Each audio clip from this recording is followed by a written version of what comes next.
1892, une catastrophe dans la nuit du 11 au 12 juillet, balaye tout sur son passage et fait près de 200 victimes entre la partie haute de Saint-Gervais, Bionnet, et la partie basse, les Thermes. 80 000 m3 d'eau qui éclate, qui emporte 120 000 m3 de glace et qui emporte sur son passage 800 000 m3 de matériaux, puisqu'arrivé au Fayet, c'est 1 million de mètres cubes qui auront ravagé la commune. Donc cette catastrophe, 1892, fait de nombreuses victimes alors même qu'il n'y a pas une urbanisation très importante. La mémoire fait que l'on oublie très rapidement, et avec l'arrivée du train, c'est un peu comme le Far West, et sont arrivés les bâtiments.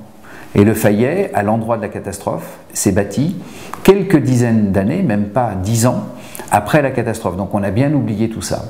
Il y a effectivement le risque auquel on ne peut pas s'attendre, c'est l'avalanche, la chute de pierre qui peut survenir à n'importe quel moment. Par contre, quand on détecte un risque inhabituel comme une poche d'eau, là on sait que ce risque n'est pas un risque habituel de la montagne et qu'il faut effectivement réagir vite, très vite, parce qu'en fait l'urbanisation n'a pas du tout tenu compte de ce risque, même si à Saint-Gervais il y a déjà une histoire.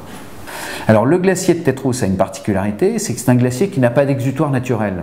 C'est le seul glacier que je connaisse où il n'y a pas, en bas de la langue terminale du glacier, un torrent qui permet d'évacuer naturellement l'eau de fonte, mais aussi l'eau des poches d'eau, parce que tout glacier vit et a des poches.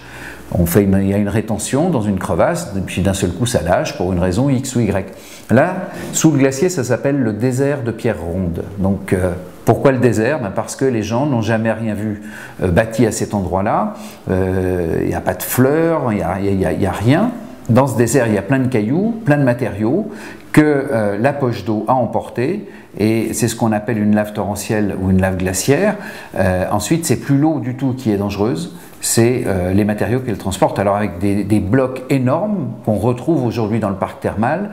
Et la différence par rapport à 1892, c'est qu'aujourd'hui, il y a des immeubles, il y a des barrages, il y a des lignes électriques, il y a des voitures, il y a toute la vie moderne qu'il n'y avait pas en 1892. En cas de rupture de poche glaciaire, le trajet hypothétique, donc notamment celui qu'il y a eu en 1892, c'est-à-dire ici, ça casse à cet endroit-là, la lave va descendre le désert de pierres rondes, rejoindre le glacier de Bionnassay et partir dans la gorge, ici, donc la gorge de Bionnassay, pour arriver donc à Bionnet et finir donc dans le torrent de Bonan.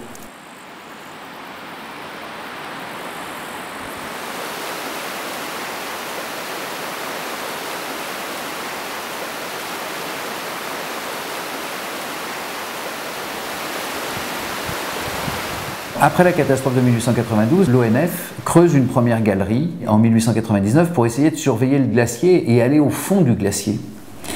Et cette galerie n'est pas satisfaisante, elle s'éboule, elle est rapidement abandonnée et remplacée en 1904 par une deuxième galerie que fait l'ONF, qu'il perce sur le côté du glacier en pensant toujours aller au fond du glacier pour purger cette deuxième poche qui, elle, est moins importante que celle de 1892. Alors, la deuxième poche, qui était, elle, de 20 000 m3, elle a été purgée par cette galerie, qui est creusée. Et au dernier moment, quand ils arrivent au contact de la glace, ils les creusent donc sur le côté du glacier, dans la roche, ils arrivent à la glace, ils percent, là, l'eau s'évacue brutalement. Heureusement, il n'y a pas de victime, il n'y a aucun ouvrier qui est blessé. Et c'est cette galerie qui est entretenue depuis 1904 par le service de l'ONF, ce qui s'appelait les eaux et forêts.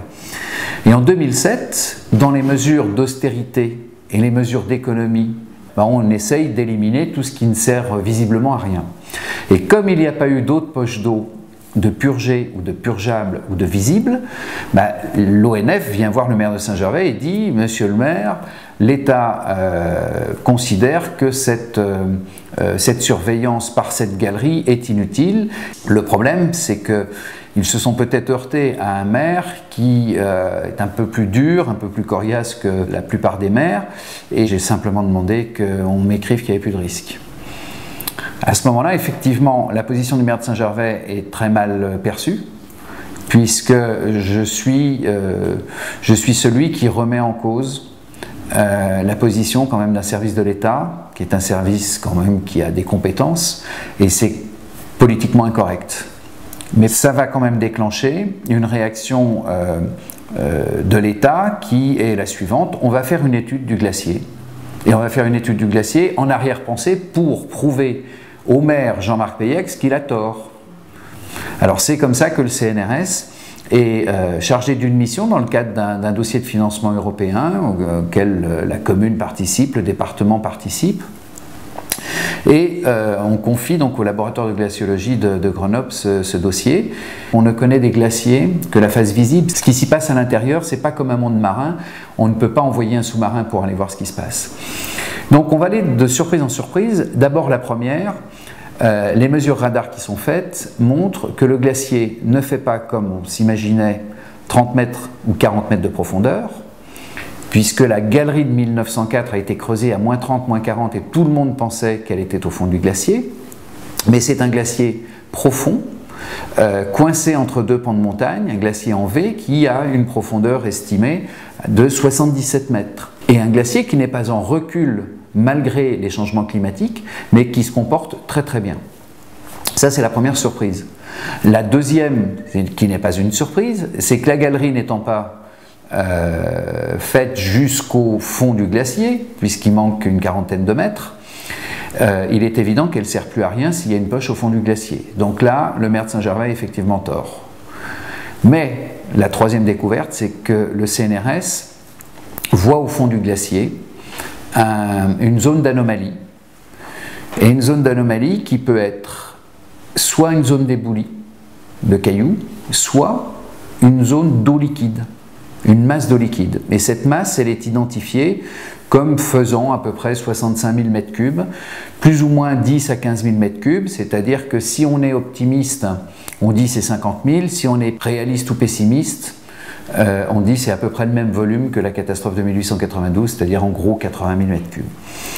Et à ce moment-là, donc, une deuxième mission est confiée au CNRS, c'est de déterminer avec précision s'il s'agit d'une anomalie liquide ou non, puisque si c'est une anomalie liquide, ça veut dire qu'au fond du glacier, il y a une immense poche d'eau qui peut menacer les habitants qui sont en dessous et de voir donc le scénario de 1892 se reproduire. On sait que la catastrophe de 1892 s'est déroulée rapidement, ça laisse peu de temps. Ça veut dire que pour les services publics, ça ne laisse pas le temps d'intervenir. Donc il a été vite déterminé qu'il fallait que la population s'auto-évacue. Donc tout a été basé sur un principe d'alerte très rapide de la population, d'alerte très rapide en même temps des services publics. Alors pour les secteurs concernés, on a rapidement découpé en trois.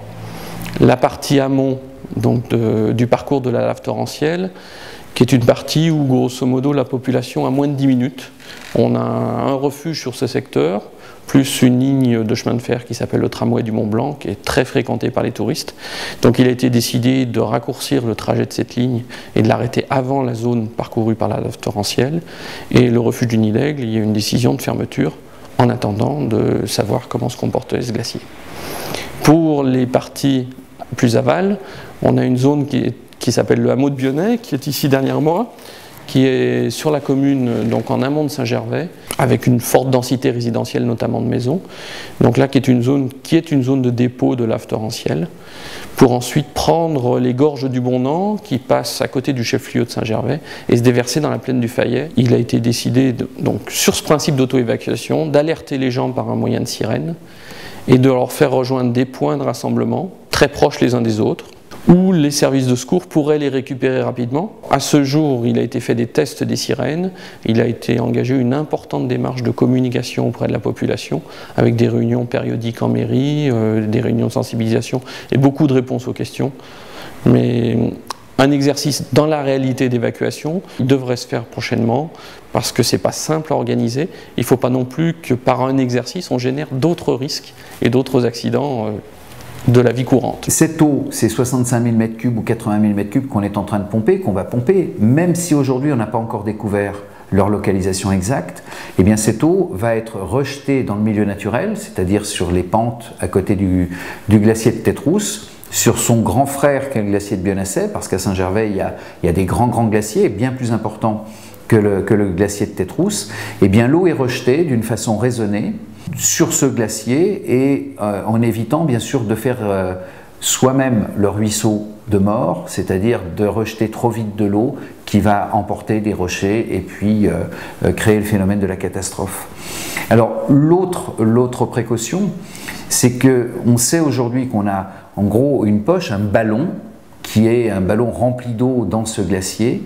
Eh bien il faut qu'on vérifie qu'en enlevant l'eau, en laissant l'air arriver à la place de l'eau, eh bien la voûte de ce glacier, qui aujourd'hui ne flotte pas, mais elle est quand même supportée par un matelas d'eau, eh bien ne va pas s'effondrer au moment du pompage ou après, et puis créer elle-même la catastrophe qu'on voudrait éviter.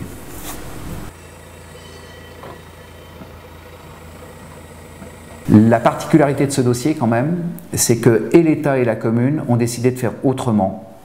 Et de se dire on ne va pas attendre qu'il se passe quelque chose, on ne va pas jouer à la roulette russe, on va être plus sérieux que ça, et peut-être qu'on va changer les choses pour être un exemple pour l'avenir, pour partout en France et partout dans le monde. C'est-à-dire qu'à partir du moment où on a la connaissance d'un risque, nous n'avons pas le droit de discuter, et nous devons prendre des mesures pour préserver la vie humaine. Alors il y a des moments où on ne peut rien faire. Dans ce cas-là, il faut avoir le courage de dire on évacue complètement une zone. Par contre, quand on sait pouvoir faire des travaux qui seront efficaces, c'est ce qu'on fait dans le cadre du dossier du glacier de Tétrousse, à ce moment-là, il faut consacrer l'argent avant et non pas après. Seulement, tous nos textes, ils ne sont pas faits comme ça. Par exemple, on est une station touristique, on a besoin des touristes pour vivre, ça fait partie de l'économie locale, socialement, il y a des gens qui travaillent. Eh bien, aujourd'hui, quand il y a eu l'annonce de cette poche d'eau, c'est clair qu'il y a des dommages collatéraux. On a dû raccourcir la ligne du tramway du Mont-Blanc, du petit train touristique, on a fermé un refuge. Ce sont des dommages qui, économiquement, devraient être indemnisés. Eh bien, on est dans un système en France où on n'indemnise que les conséquences d'une catastrophe. Mais il faut que la catastrophe soit arrivée.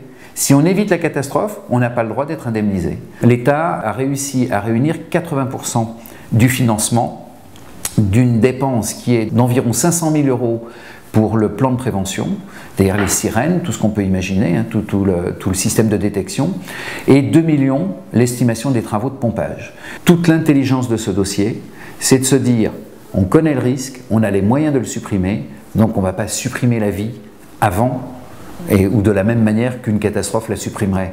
L'important, c'est de préserver des vies, mais qu'ensuite, on peut effectivement préserver des biens à condition de vider la poche, et on préservera et les vies et les biens. Alors Saint-Gervais, la difficulté que nous avons, c'est qu'effectivement on est une station touristique, donc on n'a pas le droit de dire aux gens ne venez pas, puisqu'on a besoin d'eux pour vivre, mais aujourd'hui il faut qu'on puisse rassurer, et c'est la deuxième facette de ce dossier, c'est-à-dire être capable de pouvoir rassurer la population qui habite, mais être capable de ne pas casser un outil économique, un outil social, parce que ce n'est pas que Saint-Gervais. Saint-Gervais, c'est effectivement la commune du Mont-Blanc, mais dans tout le pays du Mont-Blanc, il y a toute une économie touristique, et d'apprendre qu'il y a un risque, ce n'est pas forcément quelque chose de porteur. Par contre, d'apprendre qu'il y a une commune responsable qui traite le risque, eh bien ça doit justement avoir un effet positif, et qu'on puisse dire ensuite, il n'y a plus de risque, et vous pouvez venir découvrir Saint-Gervais dans des conditions normales de sécurité